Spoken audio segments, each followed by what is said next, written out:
इस वीडियो में हम लाइंस एंड एंगल्स के बारे में पढ़ेंगे। ये क्लास 9th एनसीईआरटी का चैप्टर नंबर 6 है। तो पहले इसकी बेसिक डिफिनीशंस या कुछ चीज़ें जान लेते हैं इसके बारे में। पहले हम जानेंगे लाइन क्या होती है। लाइन वो होती है जिसका एक इनफाइनाइट लेंथ होता है, मतलब उसकी लेंथ ना कभी ख़त्म होती है ना कभी ख़त्म होगी, उसे हम लाइन कहेंगे।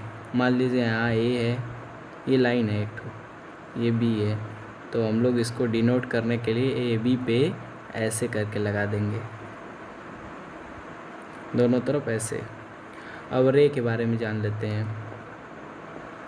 रे वो होती है जिसका एक पॉइंट होता है और दूसरा पॉइंट चाहे जितना चला जाता है, इसको भी ए बी लिख लेते हैं, तो उसे रे कहते हैं। इसको डिनोट करने के लिए ए बी ऐसे डिनोट किया जाता है।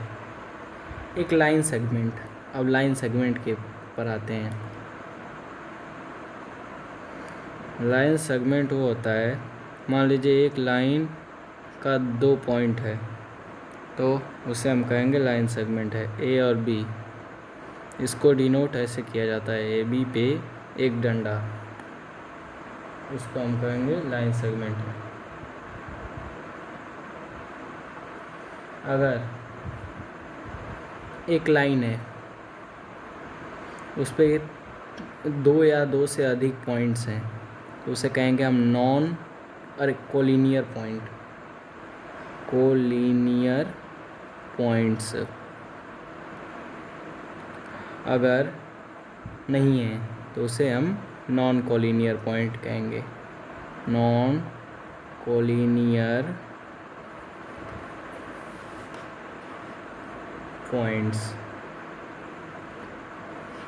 तो अब हम एंगल के बारे में बात करेंगे। जब दो लाइन, एक लाइन और दो लाइन एक दूसरे से मिलती हैं, ये लाइन और ये लाइन जब मिलती हैं, when two lines meet at a point then it makes an angle, तब एक एंगल बनता है। ये इसका वर्टेक्स कहेगा, ये आर्म्स कहलाएंगे इसकी, ये भी एक रे की प्रकार ही होता है। तो अब एंगल के बारे में कुछ जान लेते हैं। कितने प्रकार के एंगल होते हैं, एंगल के बारे में हम जानेंगे अब। Angle basically there are 6 types of angle, types of angle. इस एंगल को हम बाद में पढ़ेंगे, उससे पहले हम लोग कुछ जान लेते हैं। पहले एडजेसेंट एंगल के बारे में जान लेते हैं। मान लीजिए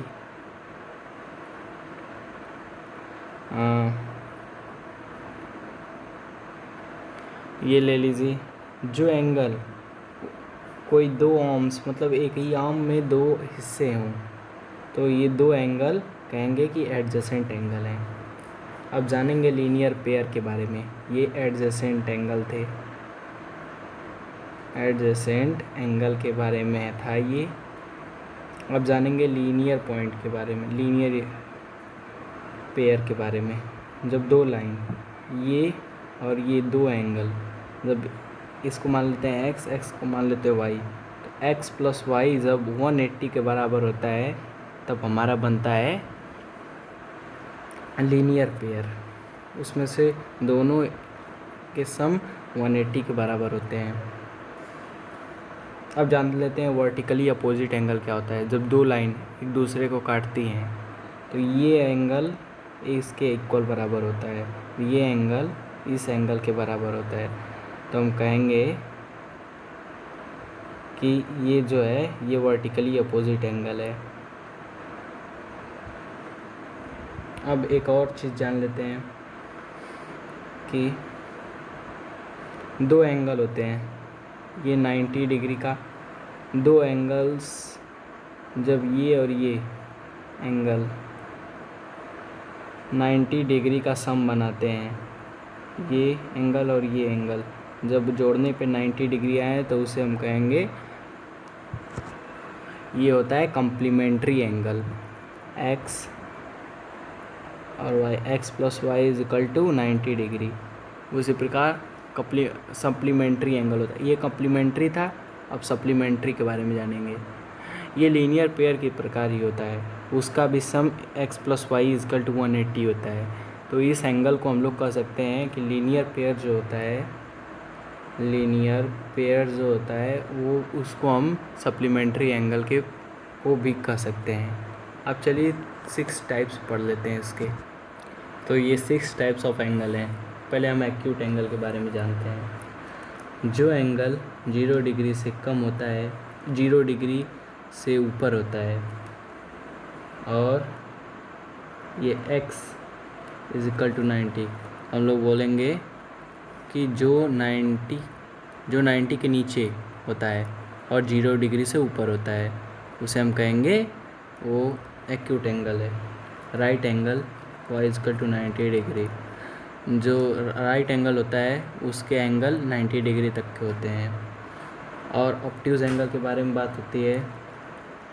जो एंगल 19 डिग्री के ऊपर होता है और 180 डिग्री के नीचे, मतलब समझ में आ रहा है, 90 के बाद वाला और 180 से पहले वाला एंगल, 90 के 180 के बाद, जैसे इसके बाद और 90 के पहले में जो एंगल आएगा उसे हम ऑब्ट्यूज एंगल कहेंगे। स्ट्रेट एंगल 180 डिग्री का होता है, तो कहेंगे s = 180 डिग्री।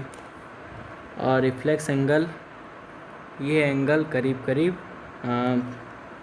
कह सकते हैं हम कि 180 डिग्री के ऊपर होगा, मतलब 180 डिग्री के इधर, 180 डिग्री ये है उसके इधर, और 360 डिग्री के इधर में जो एंगल बनेगा वो बनेगा हमारा obtuse angle, reflex angle I mean. और जो कंप्लीट एंगल होगा वो 360 डिग्री का होगा, जिसे हम डिनोट किए हैं y से नहीं, u से। 360 डिग्री तक के एंगल होते हैं।